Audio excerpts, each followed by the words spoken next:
The Canterville Ghost by Oscar Wilde, Chapter 3. The next morning, when the Otis family met at breakfast, they discussed the ghost at some length.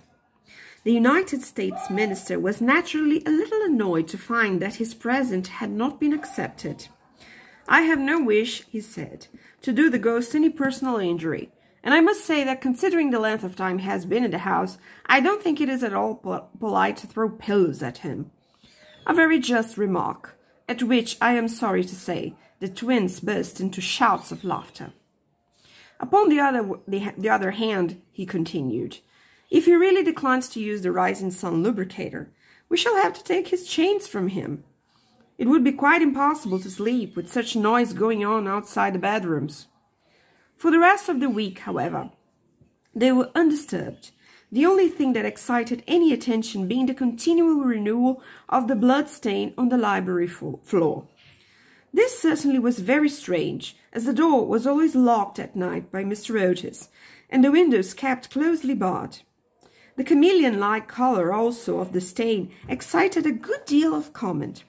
Some mornings it was a dull, almost Indian red, then it would be vermilion, then a rich purple, and once, when they came down for family prayers, according to the simple rites of the Free American Reformed Episcopalian Church, they found it a bright emerald green. These kaleidoscopic changes naturally amused the party very much, and bets on the subject were freely made every evening. The only person who did not enter into the joke was little Virginia, who, for some unexplained reason, was always a good deal distressed at the sight of the blood stain, and very nearly cried the morning it was emerald green. The second appearance of the ghost was on Sunday night. Shortly after they had gone to bed, they were suddenly alarmed by the fearful crash in the hall. Rushing downstairs, they found that a large suit of old armour had become detached from its stand and had fallen on the stone floor, while, seated in a high-backed chair, was the Canterville ghost, rubbing his knees with an expression of acute agony on his face. The twins, having brought their pea-shooters with them, at once discharged 2 pellets on him, with that accuracy of aim which can only be attained by long and careful practice on a writing master, while the United States minister covered him with his revolver and called upon him, in accordance with Californian etiquette, to hold up his hands. The ghost started up with a wild shriek of rage and swept through them like a mist, extinguishing Washington Otis' candle as he passed, and so leaving them all in total darkness. On reaching the top of the staircase, he recovered himself, and determined to give his celebrated peal of demoniac laughter. This he had on more than one occasion found extremely useful. It was said to have turned Lord Raker's wig grey in a single night, and had certainly made 3 of Lady Canterville's French governesses give warning before their month was up. He accordingly laughed his most horrible laugh, till the old vaulted roof rang and rang again. But hardly had the fearful echo died away when a door opened, and Mrs. Otis came out in a light blue dressing gown. "I am afraid you are far from well," she said, "and have brought you a bottle of Dr. Dauble's tincture. If it is indigestion, you will find it a most excellent remedy." The ghost glared at her in fury, and began at once to make preparations for turning himself into a large black dog, an accomplishment for which he was justly renowned, and to which the family doctor always attributed the permanent idiocy of Lord Canterville's uncle, the Honourable Thomas Horton. The sound of approaching footsteps, however, made him hesitate in his fell purpose, so he contented himself with becoming faintly phosphorescent, and vanished with a deep churchyard groan, just as the twins had come up to him. On reaching his room, he entirely broke down, and became a prey to the most violent agitation. The vulgarity of the twins and the gross materialism of Mrs. Otis were naturally extremely annoying, but what really distressed him most was that he had been unable to wear the suit of mail.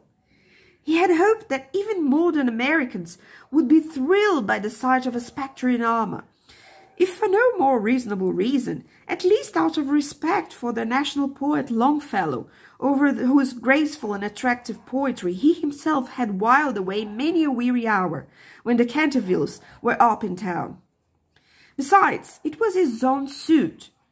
He had worn it with great success at the Kenilworth tournament, and had been highly complimented on it by no less a person than the Virgin Queen herself. Yet, when he had put it on, he had been completely overpowered by the weight of the huge breastplate and steel casque, and had fallen heavily on the stone pavement, barking both his knees severely, and bruising the knuckles of his right hand. For some days after this, he was extremely ill, and hardly stirred out of his room at all, except to keep the blood stain in proper repair. However, by taking great care of himself, he recovered, and resolved to make a third attempt to frighten the United States minister and his family. He selected Friday, the 17th of August, for his appearance, and spent most of that day in looking over his wardrobe, ultimately deciding in favor of a large slouched hat with a red feather, a winding sheet frilled at the wrists and neck, and a rusty dagger. Towards evening, a violent storm of rain came on, and the wind was so high that all the windows and doors in the old house shook and rattled. In fact, it was just such weather as he loved. His plan of action was this. He was to make his way quietly to Washington Otis's room, gibber at him from the foot of the bed, and stab himself 3 times in the throat to the sound of slow music.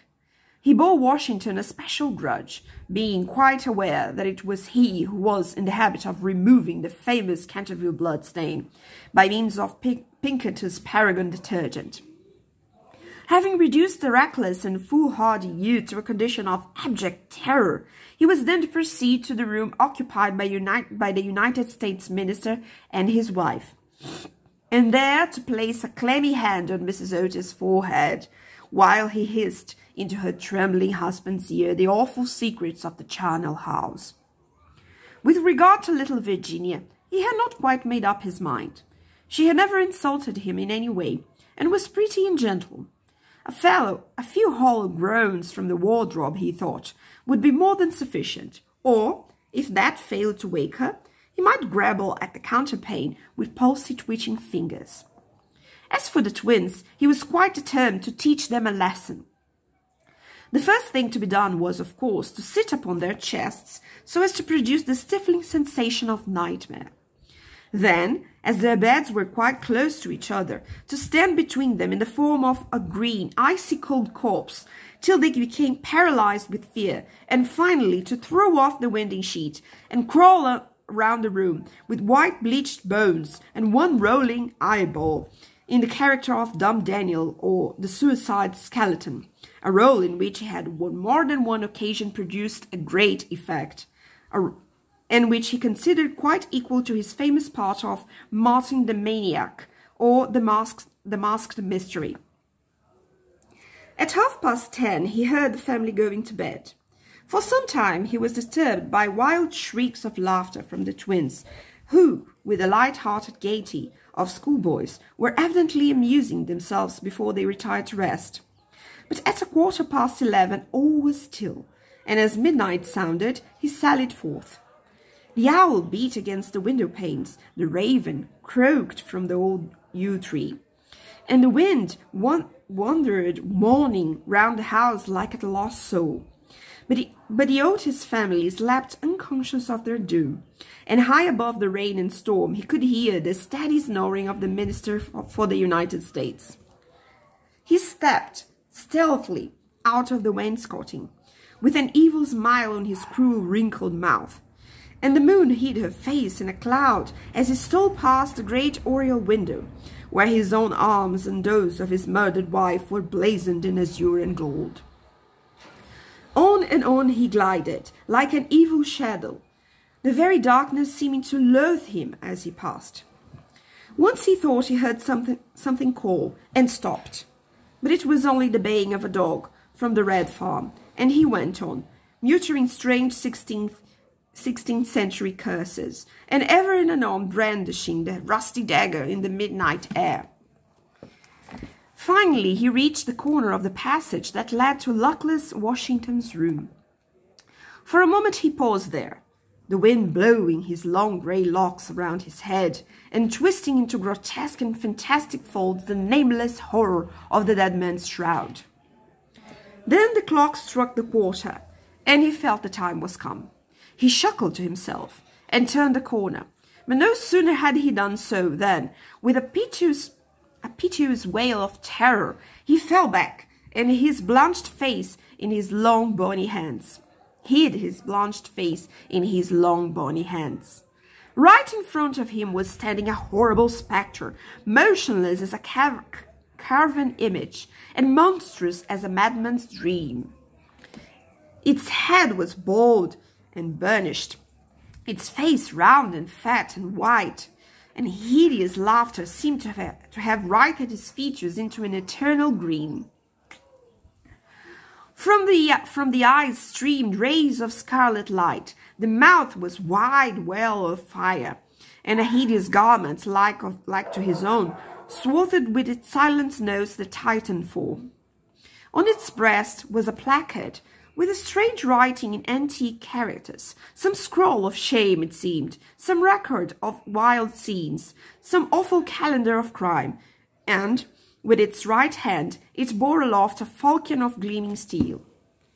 Never having seen a ghost before, he naturally was terribly frightened, and after a second hasty glance at the awful phantom, he fled back to his room, tripping up in his long winding sheet as he sped down the corridor, and finally dropping the rusty dagger into the minister's jack boots, where it was found in the morning by the butler. Once in the privacy of his own apartment, he flung himself down on a small pallet bed and hid his face under the clothes.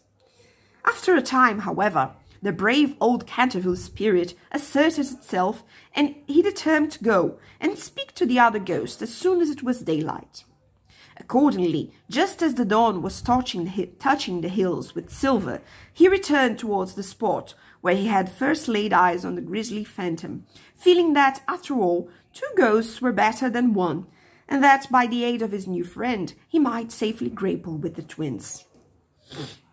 On reaching the spot, however, a terrible sight met his gaze.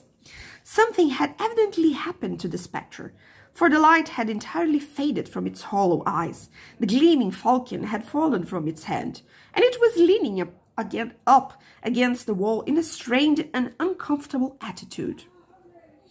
He rushed forth and seized it in his arms, when to his horror the head slipped off and rolled on the floor. The body assumed a recumbent posture, and he found himself clasping a white dimity bed curtain, with a sweeping brush, a kitchen cleaver, and a hollow turnip laying at his feet. Unable to understand this curious transformation, he clutched the placard with feverish haste, and there, in the grey morning light, he read these fearful words: "The Otis ghost, your only true and original spook. Beware of your imitations. All others are counterfeit." The whole thing flashed across him. He had been tricked, foiled, and outwitted. The old Canterville look came into his eyes. He ground his toothless gums together, and raising his withered hands high above his head, swore, according to the picturesque phraseology of the antique school, that when Chanticleer had sounded twice his merry horn, deeds of blood would be wrought, and murder walk abroad his silent feet. Hardly had he finished his awful oath, when, from the red-tiled roof of a distant homestead, a cock crew. He laughed a long, low, bitter laugh, and waited.